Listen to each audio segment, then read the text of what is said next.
Amém? Sozinho na palavra do Senhor. Amém?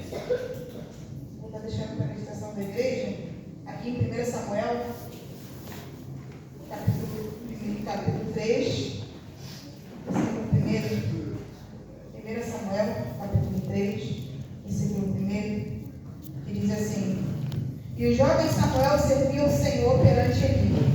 E a palavra do Senhor era de muita valia naqueles dias. Não havia visão manifesta. E sucedeu naquele dia que, estando Eli deitado no seu lugar, e os seus olhos começavam a escurecer, pois não podia ver. E estando também Samuel já deitado, antes que a lâmpada de Deus se apagasse no templo do Senhor, onde estava a arca de Deus. O Senhor chamou a Samuel e disse: Ele, eis-me aqui. E correu a Eli e disse: Eis-me aqui, por que tu me chamaste? Mas ele disse: Não te chamei.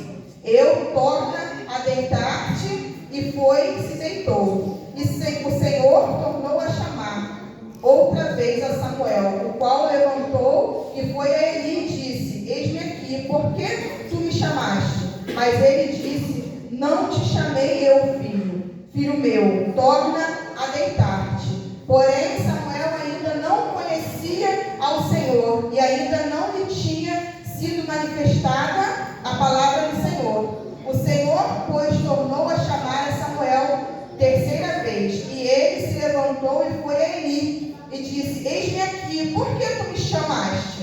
Então entendeu Eli que o Senhor chamava o jovem. Por isso Eli disse a Samuel: Vai deitar-te, e há de ser que se te chamar dirás: Fala, Senhor, porque o teu servo ouve. Então Samuel foi e se deitou no seu lugar. Então veio o Senhor, pôs-se ali e o chamou como das outras vezes: Samuel, Samuel. E disse Samuel: Fala, porque o teu servo te ouve. Louvado e engrandecido seja o nome do Senhor Jesus. Palavra essa bem conhecida, né? Louvado seja Deus.